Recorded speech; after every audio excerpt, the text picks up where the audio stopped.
Greetings, my name is Boone Zavik. Welcome to another episode of the Immuno Labs Podcast.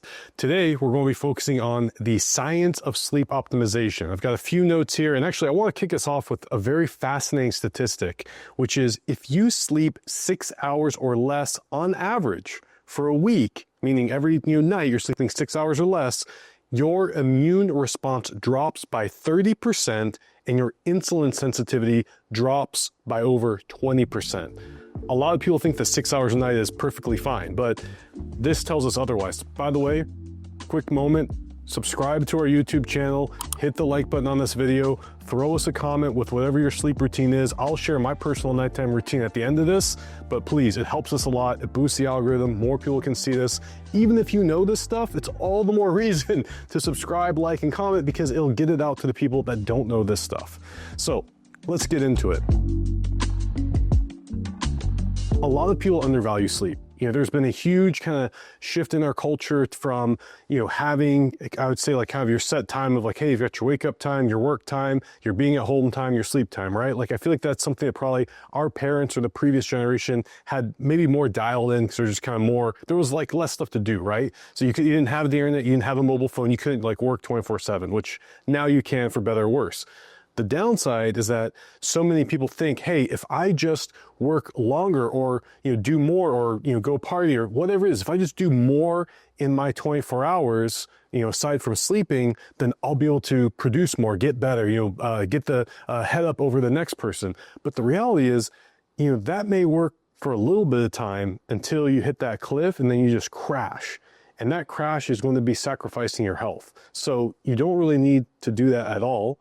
The beauty of what we have nowadays with the advancements of technology, the ability to work anywhere is just that you can be able to work anywhere. You can get something done at any time, which means you can prioritize your health. You can prioritize your sleep. You can make sure that you're getting enough sleep. So, first off, you got to value your sleep. Secondly, chronic sleep issues contribute to almost every major disease. So heart disease, diabetes, obesity, depression, all of them, sleep contributes to that, or rather chronic sleep issues. So it is so important from a high performer and longevity perspective to get the right amount of sleep and proper sleep and to take your sleep seriously. Don't keep this, cliche going of I'll sleep when I'm dead, because if that's the way you view your life, you will be dead sooner than you know it, trying to catch up on your sleep. So what are some of the key takeaways I have in this? And then you have a couple notes here that I'm going through. First is, what happens in our body during sleep, then how sleep affects your gut health and metabolism, and then actionable tips to improve your sleep starting tonight. It doesn't take forever to make these changes. So first is, let's talk about the different sleep stages and architecture of your sleep.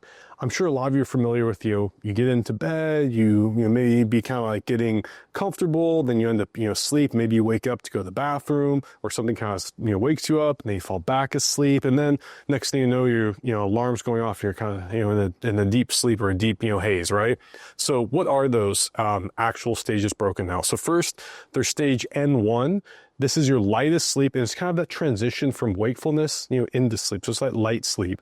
Second stage is called N2, and this is your more stable sleep. Your heart rate and your body temp drop. This is why you see things like, I think it's called like the bed jet or 8 sleep, things that help your bed get cooler to help your body drop that temperature, kind of push you into that deeper sleep. And that's where a lot of times you'll hear sleep experts talking about reducing the temperature in your bedroom when you go to bed, because it just helps you improve that sleep. But I'm getting ahead of myself. Those are the actionable tips. We'll get into those in just a moment. So stage N3 is the slow wave sleep. This is the deep sleep. It's critical for physical restoration, your immune repair, and growth hormone release. And last is REM sleep. And this is when your brain activity spikes, memory consolidation, creativity, and emotional processing happen in here. This is probably where you're starting to dream and have those vivid, amazing dreams occurring.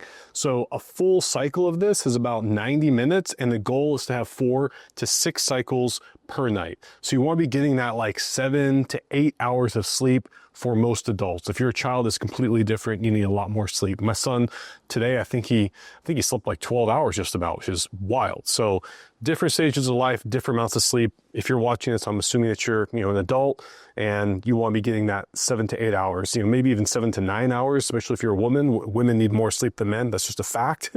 But make sure that you're getting, more in that 8-hour range. So why the sleep stages matter? If you're missing deep sleep, so meaning you're getting into sleep, but you're never like pushing down into that deep sleep, that's where you're going to feel physically drained. So you're going to have a sleep, you're going to wake up, but you don't feel rested. So it's critical, if you can, to measure these different stages of sleep with, something like an Apple Watch or an Oura Ring or, 8 Sleep, whatever it is. If you have a device, and a lot of devices can do this, then you can start looking at that information, because it'll help you understand what area to optimize and what you need to potentially adjust. And then also, if you're missing REM sleep, your mood, memory, and learning suffer. So that's kind of, think of it like you go out in the day, you have all these experiences, but then when do you catalog them? When do you save those experiences? That's what the REM sleep is. So you really want to make sure you're getting in to that REM sleep. What are some of the basics of your circadian rhythm, right? So we have a 24-hour internal clock, and it's regulated by light and dark. So the best thing to do when you first wake up is to get into light or expose yourself to light. If you're someone that's waking up really early, like at 5 a.m. or something, you want to expose yourself to some of that light. So with your circadian rhythm basics, you have this 24-hour internal clock that's regulated by light and dark.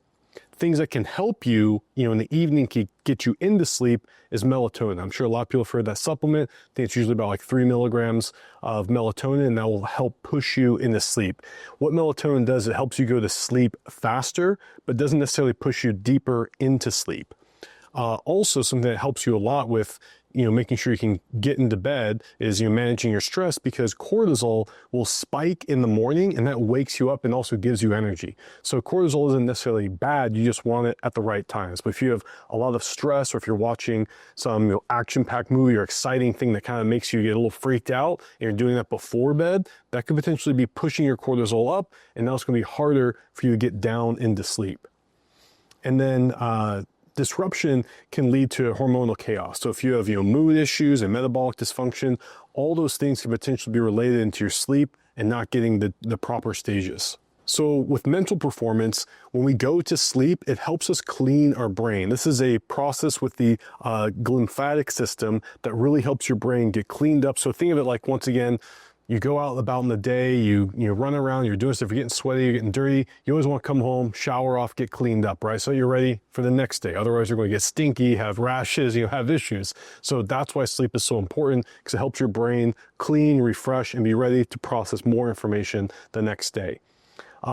Deep sleep clears waste proteins, and it helps you to minimize things like Alzheimer's. So it's not just that you need to sleep because people say that you have to do this, or it's something that you just feel tired to do, but really getting enough sleep helps prevent disease that could show up later down the road. So it may not be that, today I really think I need sleep. It's like, listen, you need to set a proper pattern so that later down the road you don't have issues like Alzheimer's or other problems. Lack of sleep also creates a slow reaction time, poor focus, and irritability.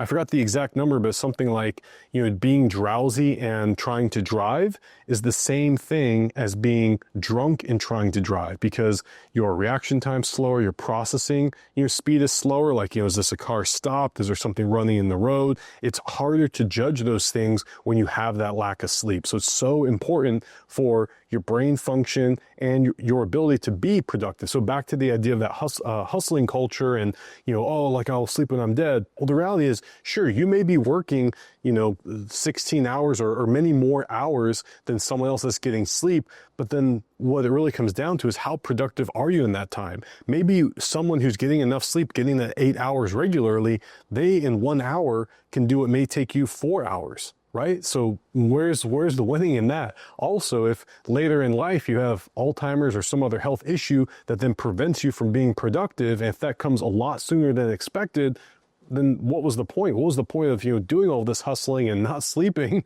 to only end up having your life shortened or your quality of life greatly reduced, and then also your productivity being greatly reduced? For now, it does take you significantly more time to get something done than if you just simply got some good sleep.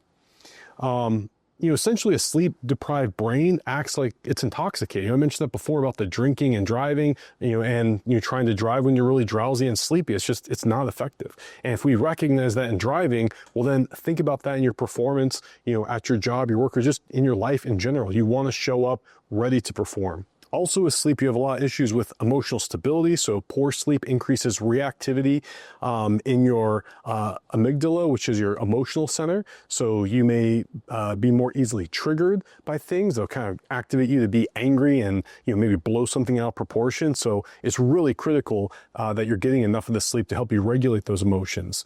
Also with your physical recovery and strength, the growth hormone surges during deep sleep, which is essential for muscle recovery. So we talk about, food and exercise and hydration and all these things that really matter, and they really do symbiotically or work together symbiotically of if you're getting enough sleep, well, then you can exercise. If you're exercising and wanting to build muscle, well, then you need to make sure you're getting enough sleep to have that be effective. So everything does work together. That's why it's so key to really dial in those 5 areas. And as we were mentioning before about if you have really high stress before bed, well, that's going to increase your cortisol. It's going to be harder for you to get to sleep, right? So that's why all these things matter. You just have to stack all these up together. When it comes to physical recovery and strength, the growth hormone, also testosterone production, depends on getting enough deep sleep. And even one night of poor sleep can reduce peak power output and endurance by 10 to 15%. And that's one night. So you may not think that you're, a peak performing athlete, but still, just if it's going to have such an impact on a peak performing athlete, it's going to have a serious effect on you in your day-to-day activities. And lastly, with your metabolic health and immunity, poor sleep leads to insulin resistance, which leads to high blood sugar levels.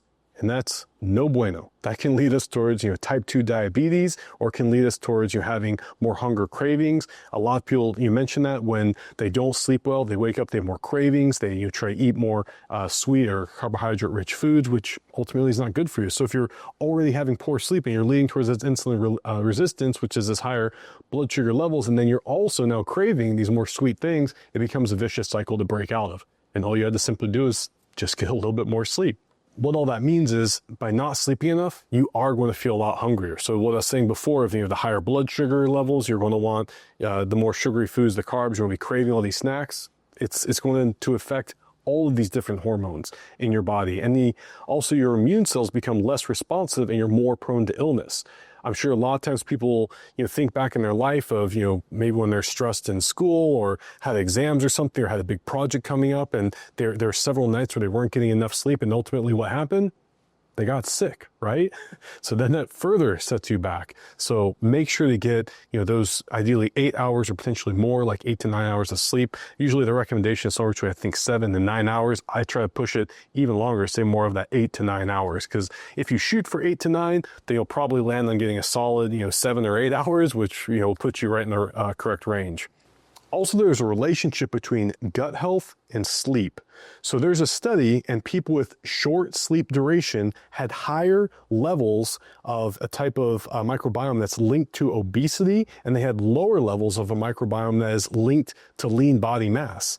So by having these short sleep times, you're going to lead yourself to potentially being more obese and have less lean muscle, which you actually want the exact reverse of that. You want more lean muscle to have better longevity, better agility, better adaptability in just your day-to-day life of dealing with stuff without getting injured. And you definitely want to have lower obesity, lower amounts of fat, so you can have a healthier life. Also, with your gut barrier function, sleep helps restore your intestinal lining and maintain those tight junctions. So here in Immuno Laboratories, we do food sensitivity testing. Oftentimes we'll see people are just super lit up and they have a lot of inflammatory foods, and it's probably linked into that leaky gut. So now I'm curious if we had an intake form of asking them, like, how many hours on average do you sleep, or what time do you regularly go to bed and wake up? It'd be interesting to see if there's a relationship to that, at least in our testing. It sounds like there more than likely would be a relationship there. So if you want to improve the way that you're able to eat food and how you feel from it, once again, sleep can be the answer. Poor sleep is also associated with increased intestinal permeability, leaky gut, and leaky gut allows toxins and undigested proteins into your bloodstream, which triggers inflammation, food sensitivities, and autoimmunity. So there's also a gut-sleep feedback loop. So gut dysfunction, candida, dysbiosis, constipation, etc., those disrupt your sleep. So if you're not getting enough sleep and you're leading into these stomach issues, and now you're trying to get more sleep, you're having these stomach issues, it becomes challenging to overcome. So the best thing you can do, make sure to get your diet in order, get your hydration in order, get your sleep in order, get your exercise in order, and make sure you have your stress in order. And those things will stack to help you, resolve this. Now let's get into how can we optimize our sleep. You're right. We talked a lot of, the problems and how it messes with you, especially all parts of your life, but what can you do to improve your sleep? And then as promised at the end, I'll talk about, my bedtime routine, also my wake up routine, because it'll link right into this. So daytime actions, what can you do, right now as you're watching this, you're probably watching it during the day, to have an improvement in your sleep? Well, first is sunlight in the morning, right? It resets your circadian clock and it lowers your cortisol at night. So whenever you do wake up, you're putting on bright lights, ideally going outside, especially barefoot, grounding for a moment, seeing the sun, don't be looking straight into the sun, right? You're not trying to burn your eyeballs out, but, just be out in the sun, especially with, less clothing on. So the sun's getting on your skin too, producing some vitamin D, just signaling to your body, hey, it's time to wake up. The day has begun. It does wonders, especially when you're traveling to another time zone, you're trying to adjust to that time zone. One of the best things you can do as you wake up at the proper time, look or get out into the sun. You look, near the sun so you get some sun into your eyes. Once again, not burning your retinas, and that will help you a lot to kind of reset your circadian rhythm and your clock. Also, wake up at the same time daily. So this is where we link into sleep hygiene, which I'm sure in a few months I'll talk about going to bed at the same time, but you want to have those same goalposts. So you go to bed at a certain time, you wake up at a certain time. And it's ideally you want to set that so that every single day you can have those same times. It's not good to, fluctuate those where it's like, oh, on the weekend, I'll just sleep in a ton and I'll go to bed later. Like you don't want to be pulling those levers. Ideally, just set like, hey, 90% of the time I'm going to bed at this time, 90% of the time I'm waking up at this time. And of course, if there's an event, you want to go out and see a fun comedy show or a concert, yeah, that's going to kind of mess up your sleep, but we want the majority to be right on the same time. And of course, there's those outliers in the grand scheme of things. Those won't matter because they're few and far between. The other thing is exercise early, right? Once again, exercise when it fits into your schedule, but when we're just talking about the ideal things to do, exercise early. Physical activity improves deep sleep, but avoid intense workouts, 2 hours before bedtime, because once again, you're kind of jacking up your cortisol, your stress hormones, also your body's like really activated because you just did a workout. So ideally do it earlier in the day. I know some people, they have to work out, after work and then, finish the day out. But if possible, wake up, get into the gym, and then head into your office. But once again, just find that block that works for you and making sure that ideally it's 2 hours before bedtime. You need to work out like around right when your work ends, like just after work, head straight to the gym so that you can go home, be able to eat, or even eating before, and then getting into the gym before it's bedtime. Also, avoid caffeine after 12 p.m. So caffeine, a lot of people may not realize this, but caffeine has something called a half-life. And the half-life, everything has a half-life, like as far as like how long it stays in your body until half of that amount is in there. That's what half-life means. So with caffeine, it's about 6 to 8 hours of half-life, and it greatly can disrupt deep sleep, even if you fall asleep. So once again, we're talking about pushing that workout earlier. A lot of times people like to have a pre-workout or an energy drink or whatever. So you want to make sure that you're pushing that workout earlier. You're pushing all that caffeine earlier. Plus after 12 o'clock, you shouldn't be needing caffeine anyways to get through the day. Caffeine is great to kind of like jumpstart your day and get you going. But after 12, you're feeling like a lot of energy slumps. I highly recommend looking into our blood print food sensitivity testing and see what might be going on. And also Candida and our anti-gliadin testing, because that could potentially be playing a role in why you're feeling this, slump after 12 o'clock. So now evening habits. What can you do at the nighttime to help you get better sleep? So first is have a wind down routine, right? So use the same steps every night to kind of tell your brain that's time for bed. And I'll get into a few more in a moment.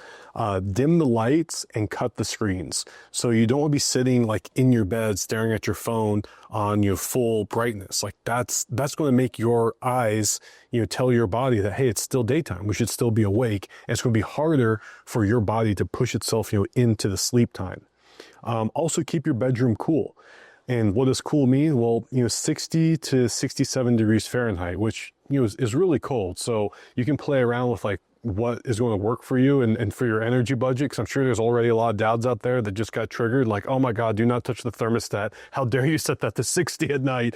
But depending on how much you need, your sleep or how disrupted you're getting, the point is if you have your house normally set at whatever, 75 degrees or 80 degrees, if you're nuts, then what you want to do is just bring that down like a few degrees and see how that helps you with your sleep. The other thing you can do is have like a thinner blanket, or for those of you that have the means, definitely get like an 8 sleep or something that cools your bed down, or even just some sheets, or I think they even have mattress toppers that essentially take in your body heat and then just dissipate it so you don't feel as hot. It kind of just takes the heat away from you.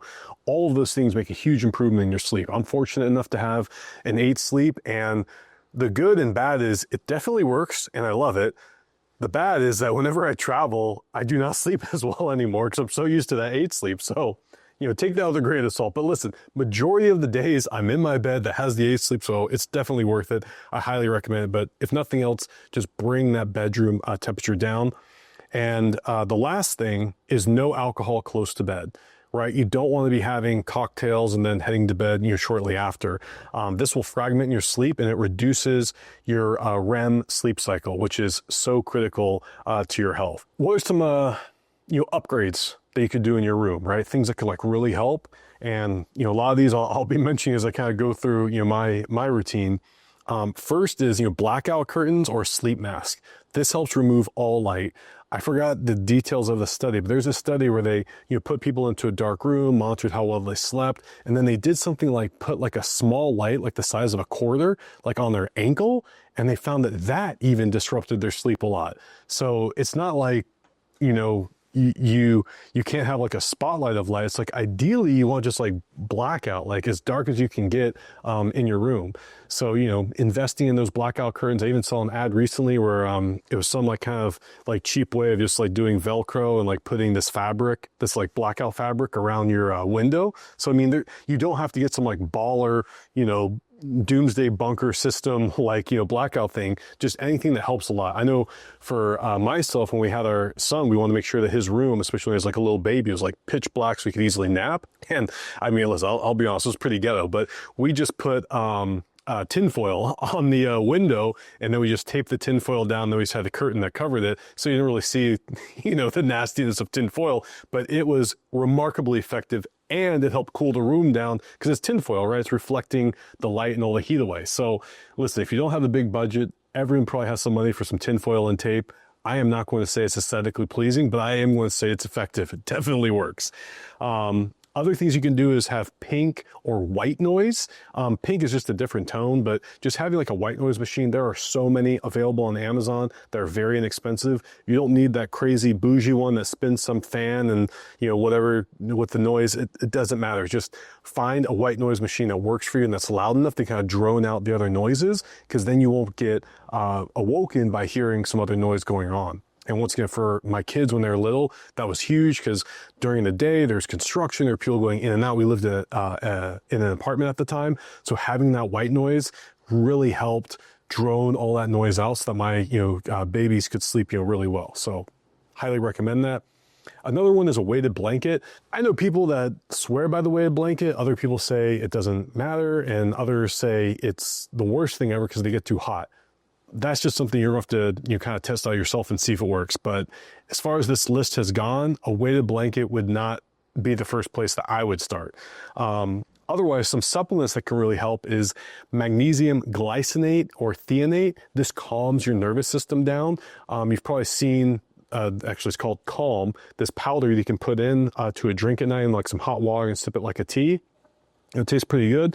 That can help you get into sleep. And it's called, I think the brand's called Calm, and it's a magnesium tea. Also L-theanine and glycine. This promotes relaxation. And of course, melatonin will help you, push into sleep. But ideally, you don't want to take melatonin every night. It's more so like if you have a sleep disruption, or let's say in that scenario where you went out to a comedy event or a concert and now you need to like get yourself into sleep, you could then take some melatonin to help push you down. Maybe the following night to get your cycle back, you could take melatonin again, but it's ideally to be taken in short term, not to be taken, every single night. So as promised, what are some of the things that I do in my sleep routine? I'm going to, first say it's a fairly bougie sleep routine, right? So these could be goals. Take the pieces that work for you and that you have access to.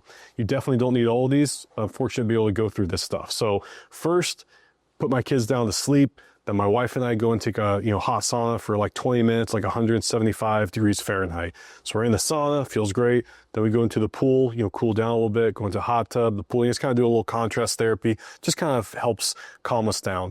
Sometimes what I'll do after that is take a cold plunge where I think it's like 40 degrees Fahrenheit. I'll stay in that for 3 to 5 minutes because just from the sauna, I just want to cool down so I'm not as hot anymore. I've also read that it's not good to do that, but hey, sometimes I do it, sometimes I don't. I wouldn't say it helps me one way or the other, but it's just fun to do. After that, shower up, get all cleaned up because, sweating a ton in the sauna. Then we go and we'll like watch, some mindless show or whatnot on, Netflix. Maybe it's like a silly reality show. Maybe it's a cool documentary, but it's always something that's not stressful. No horror movies, no action movies, none of that stuff. Like just something mellow, right? Like How I Met Your Mother or something, like something very chill. Also, we turn all the lights off in their place. We have a bulb that has a red light. So then the light that's in there so we can kind of see what we're doing is red. Then we put on these red glasses because I can't change the color of the TV. And even if it could do it, like how your iPhone or whatever can change to like the blue screen mode or whatever. I don't know how effective that is. So I was putting these like super, super sexy red glasses, like sex appeals off the charts. But yeah, put on the red glasses. And then I'll put on some compression boots, which kind of like smashes the muscles in my legs to kind of pump out the lymphatic acid from working out and whatnot. And yeah, then we just sit, chill, watch a show, have a magnesium tea, hibiscus tea because it helps with like blood pressure and just calming down. And then we'll just like watch a show for an hour or something and just relax and get into sleep mode. Then we go to bed. It's pitch black in our bedroom. We have an air purifier because I figured, hey, if I'm going to be in there for 8 hours, the least I can do is make sure that during that time I have, the cleanest air possible. And the same for my kids. I highly recommend that getting an air purifier for your room doubles as a white noise machine. But on top of that, we've got a couple white noise machines to just really drone out the noise so we hear nothing. So we live by a road, so we can sometimes hear cars or if there's a siren or something, like it kind of wake us up. And then, as I mentioned, I have fortunate enough to have an 8 sleep that brings the bed temperature down drastically, and I sleep like a rock. It's remarkable. Same with my wife. We both sleep remarkably well. You want to value your sleep. A lot of stuff that I was, detailing, it can be very expensive, so you don't have to do all of those things. A lot of what I shared here, especially just, if nothing else, getting the blackout curtains and like a white noise machine. I don't know how much a blackout curtain will cost, but a white noise machine is maybe like $20 or so, and, maybe a little bit more, like $30. It's well worth it, and it'll help you sleep a lot better. I was going to say the best thing to do, but it's not even necessarily the best. A good thing that you can do is start having some kind of a sleep tracker. I know for a lot of people, they may already have an Apple Watch or even just, basic thing on their phone. It may not be like the best tracker in the world because it's not on you as you're, moving in bed, but even just having your phone to know, okay, I went to bed at this time, I woke up at this time, and then even though your phone's not on the bed, with you to know your movements, it kind of makes a calculation of what your sleep cycles would be. And you just have to be diligent about how I'm going to bed, like start my sleep, and then I wake up, so you get your phone and go on to let it know that, hey, you woke up.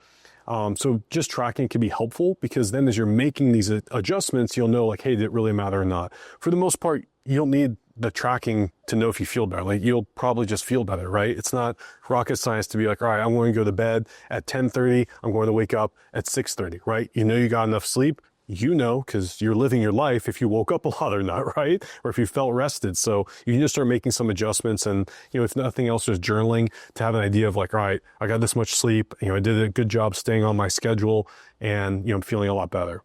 But yeah, so some of the final takeaways, your health, your weight, your focus, your immunity, and your mood all depend on your sleep quality. So this is not something that by sleeping well, you just wake up feeling good. It branches into basically all aspects of your life, especially when we're talking about mood, right? That's going to be how you view your quality of life. Don't just aim for, 8 hours, aim for restorative sleep with full sleep cycles, right? So that's where, the tracking can help more with that.